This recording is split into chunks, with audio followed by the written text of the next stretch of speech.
Okay. Got it. So, good morning. This Good morning. morning, I have the pleasure of interviewing Marcel Prins, who is the filmmaker on the film City of Desire, which we had the pleasure of presenting this year at the 9th JCC Chicago Jewish Film Festival. Marcel, welcome to Chicago. Thank you. Thank you. You are in Holland, right? Oh yes, I'm in the center of Holland in Utrecht. So which Utrecht. is Holland is very small, and Utrecht is in the dead center of the country, basically. So. And how has your COVID experience been in Utrecht? Well, actually, I'm going through it right now because I just tested positive last Saturday. So we are talking to a infected person. But it's been quite a roller coaster, of course, here as well. But I hope that we are, sort of getting through it now with the new variant, Omicron, which hopefully, because people are getting less ill and everybody is sort of vaccinated by now, or 86%. I hope that the severity of it all will be less in the coming time. So, but it's I've just got it, so I have COVID now. It's a bit strange. It is. Nobody can say it's not an odd time. It's been a very odd time across the board. Very strange. But the wonderful thing is that you look well. Thank you. And I hope you will be well very soon. And we're delighted to have I've had the worst part, I think, because I fell ill last Saturday, and it's sort of already you're at the end. Yes, you're at the end. Yeah. So let me ask you, what inspired you to become a filmmaker? I'm always interested in what inspires a filmmaker. You mean for this specific film, or in general? Film in general, because I know you started out as a musician. Yes, that's right. And actually, if I would have been a very musical person, I think I would have been a musician, because I really like music. But I don't have that creative ability in music. So at some point I thought, well, what shall I do? Shall I go on, copying music like I did, or shall I maybe try something else? And I was already always, very involved in photography and film.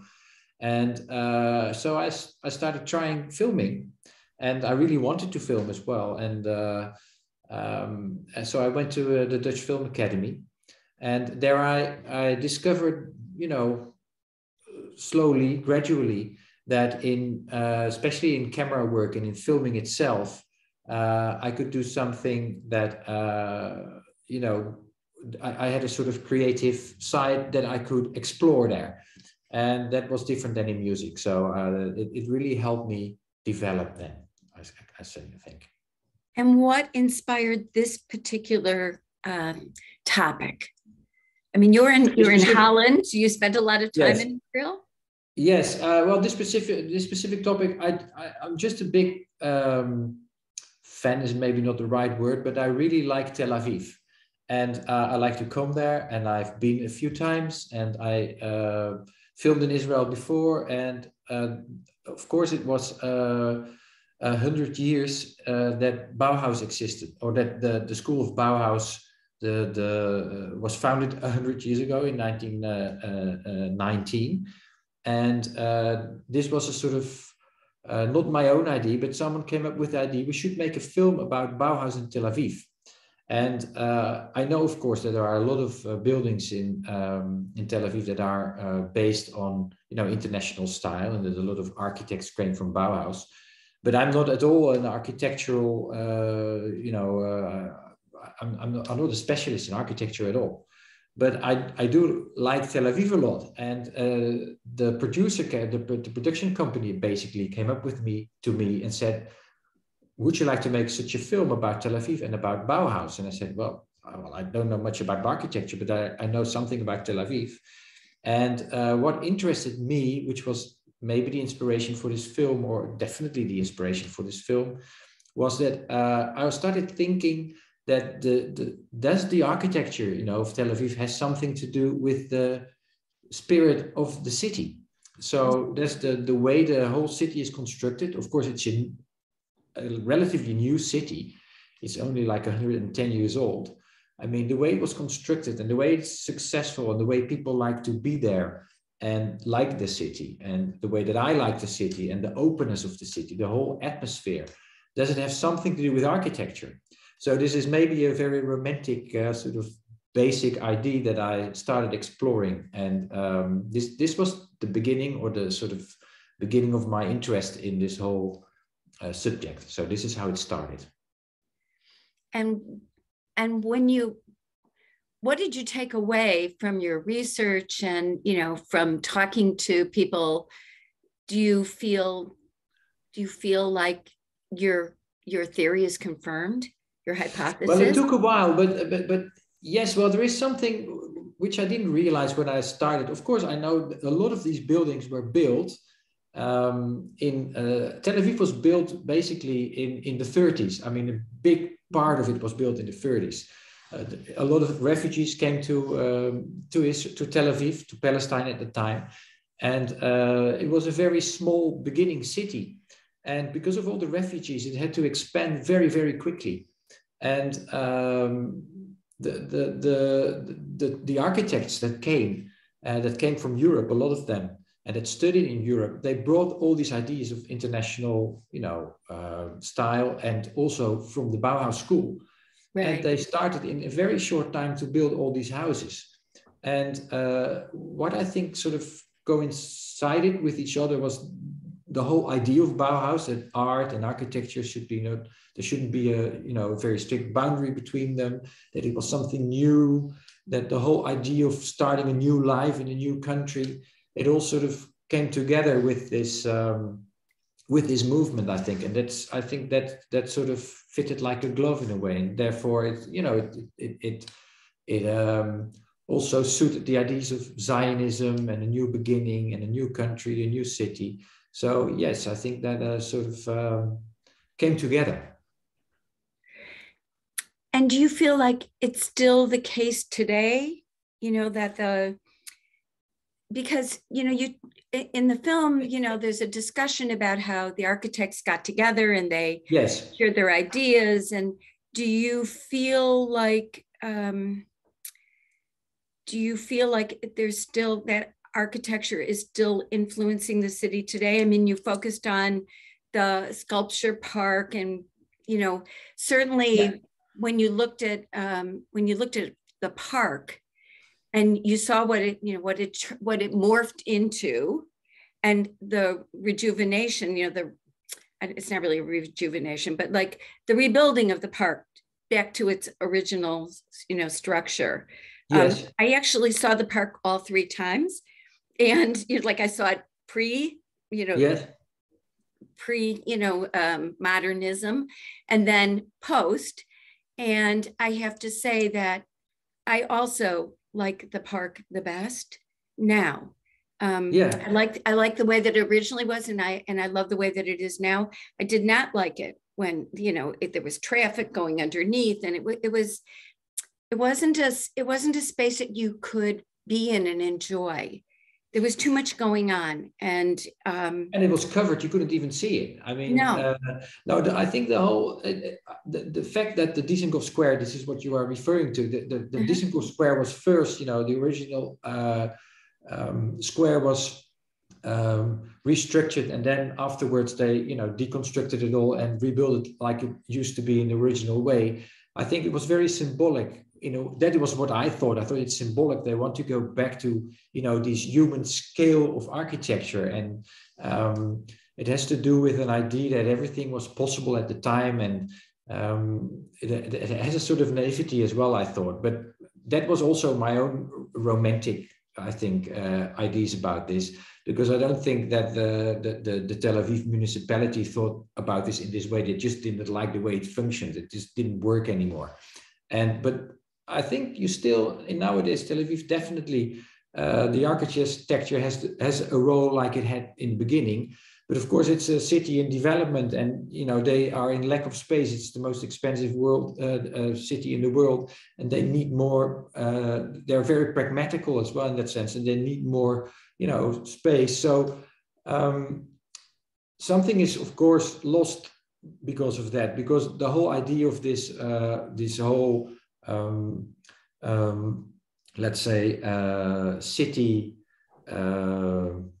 planning was a sort of human scale as well. There weren't sort of exceptional high buildings or monuments, but it was also this sort of urban fabric that was sort of more or less, something that you felt very at home at, and very in a very human scale. And of course, when you start building big high rises and building on top of the old buildings, all this sort of proportion changes, and that's what's happening. But I think the city spirit or soul, of course, it changes, but it also, I mean, that's also part of the city dynamics, I think. So cities are dynamic, right? of course, and especially Tel Aviv, it's always building. There's always something going on in terms of building. So let me ask you, in terms of the film, I love the use of the black and white. I like black and white photography. Yes. But I also like the way that you juxtaposed it with color film when you were showing the people. So like right in the beginning and at the end. And so how did you come up with that? Like, well, where did that come from? That's actually, it's very difficult to show the forms, of the buildings. You get very quickly distracted because of color, because there, of course, you have the cars, you have the traffic signs, all these things that sort of the trees, and they all, it's very difficult to keep seeing those very abstract and beautiful forms that these buildings have. So I thought for the buildings, it really functioned, it really helped to keep seeing the form. And I try to also to emphasize the feeling of floating by making the camera float in a way that you sort of float through the city. And but of course, in the end, the buildings are not the city. The people that live in it are the city. So they are, the people that live in the city. And I thought maybe at the complete ending of the film, because the interviews that I did with the architects and the other people, I also did in black and white, because I thought that would create a sort of unity. But in the end, when I showed some pictures of the people in Tel Aviv, I thought that needed to be in color, because the necessity of showing that in black and white wasn't there anymore. And I thought it would be much nicer to do that in color, actually. So that's why I changed at the end. I thought it was a brilliant move. I really like that aspect. Tell me, how many people work on this film? Like, you're the filmmaker, but like, how Yes. many people does it take? Because I felt like I was on a walking tour, yes, and it was kind of slow motion. Yes, true. As we were looking at the buildings, and I do a lot of architectural walking tours when I'm in Israel, and so I wondered, like, what does that take? And because most of us are not filmmakers and don't really have an idea of what it takes to do a documentary of this type. Well, this was an extremely small crew. So I was there with a very good friend of mine who helped me with sound, and also with just carrying things around and helping with, logistically, basically. And so we were actually with two when we were filming in Tel Aviv. Very small. This has advantages and disadvantages, because in one way you can move very quickly and decide very quickly. On the other hand, it's just a lot of hassle and work. But a lot of things you can do, because I'm a cameraman myself and I film myself. It saves one person, and therefore you can move very quickly. But of course, it's in that sense also heavy work, because you have to carry all this equipment around.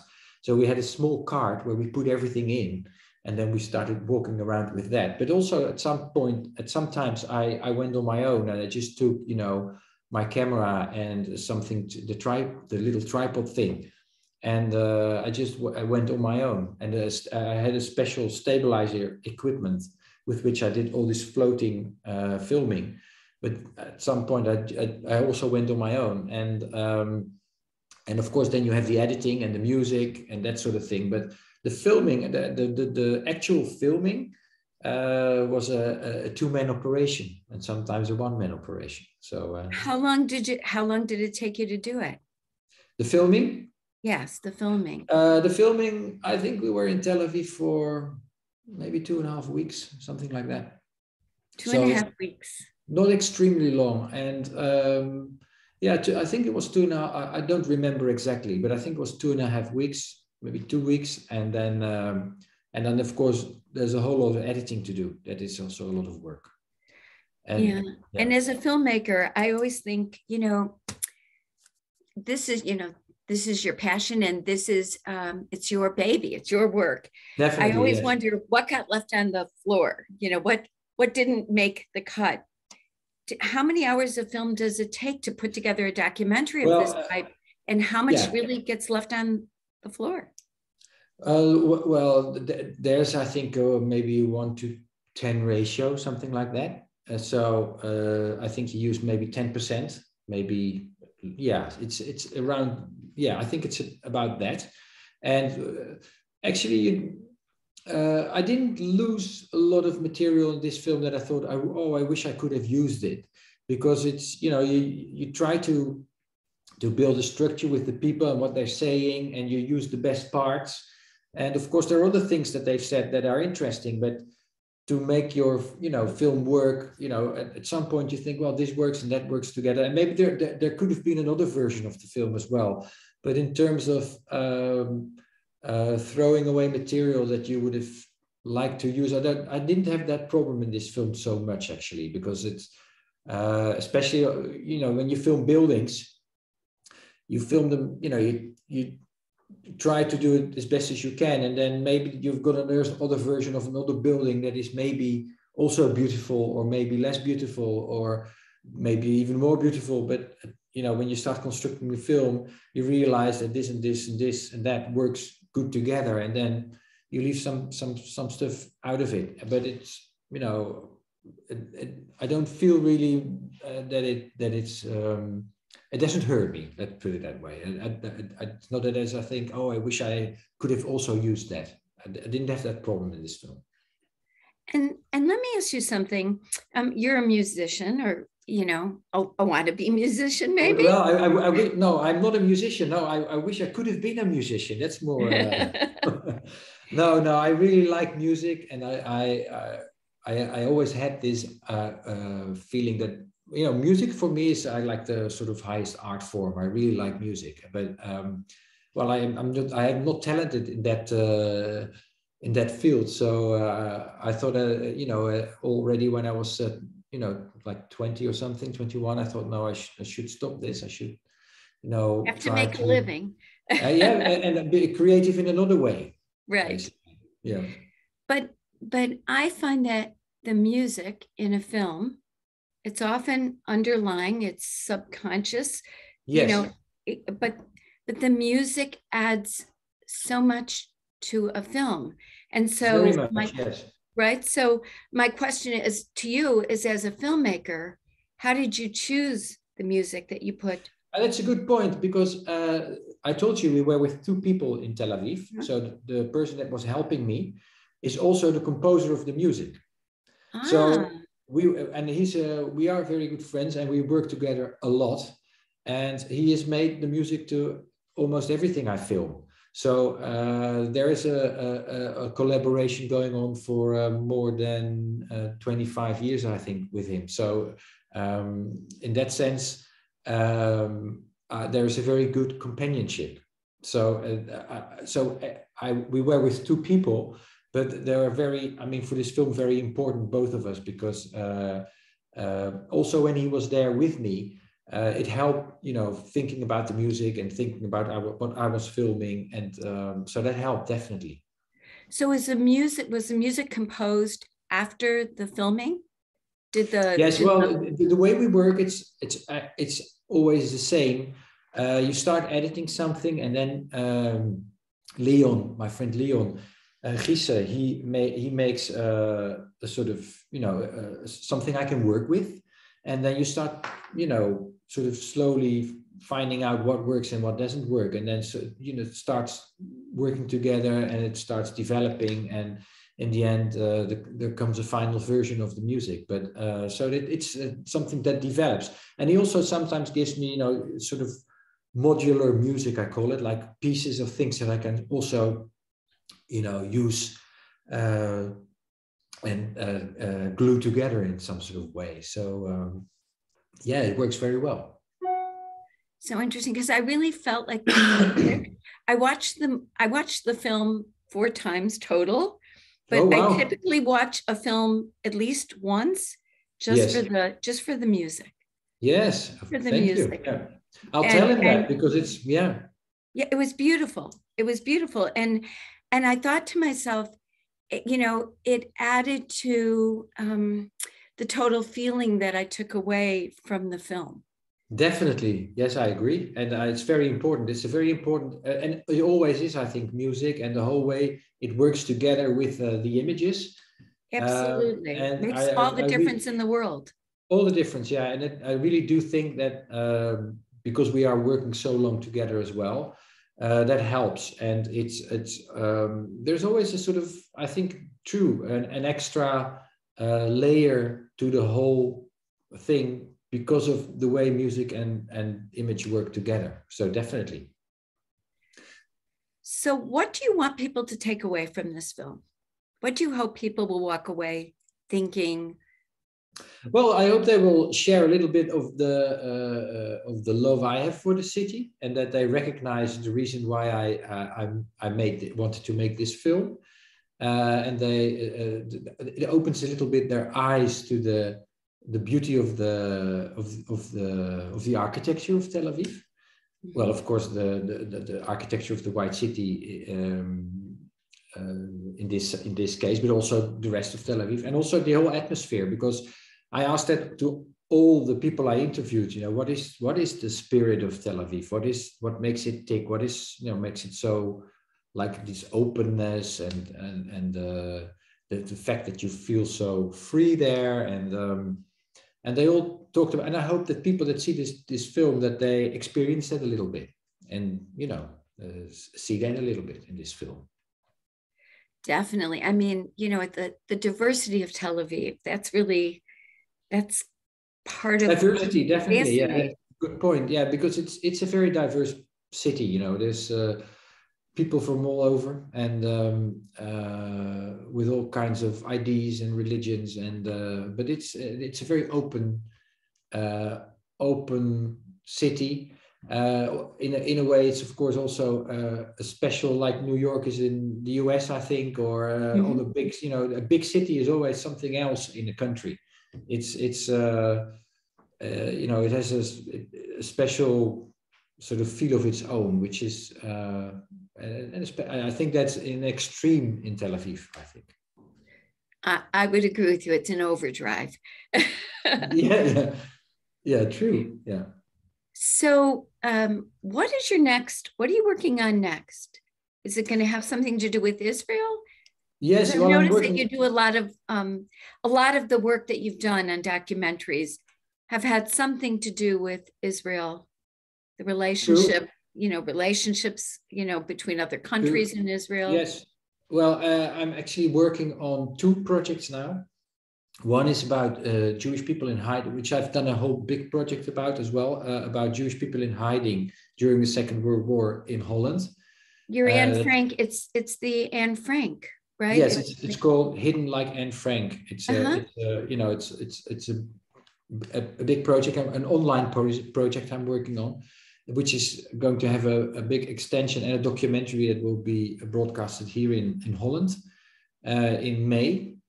And I'm working now also. I was supposed to go to Tel Aviv coming Thursday, but I had to postpone a week because I'm ill with COVID. So I'm going a week later. I'm working on a project about Mizrahi Jews, so Jews from the Middle East that fled to Palestine, later Israel, in the at the beginning of the 20th century and also later. So these are stories that are not very known here in Holland. For instance, the people that, the Jewish people that fled from Iraq, Iran, Syria, Lebanon, Egypt, Yemen, Aden, Morocco, all the countries that where Jews used to live and don't live anymore. Right. And these are basically refugee stories. So I'm going to make a documentary series about that, and that is my next project. So I will be filming for that. Well, from next week on, because next week I will travel to Tel Aviv again. We're going to So be looking for that film. yeah, I hope so. Yes. Yes, we'll look forward to it. Thank you so much. This has been just delightful getting to know you and a little Yes. bit, about your perspective and thank you for sharing, your insight into this film. And I hope that you become well soon Thank and you. are able to travel. And we will look for your film. And Thank you. thank you Well, for thank you for joining this us. interview and this opportunity, and I hope that people are going to watch it and like it. I am sure that they will. I am Thank sure you. that they are enjoying it currently and will continue to enjoy it. It's visually stunning and a really well told story.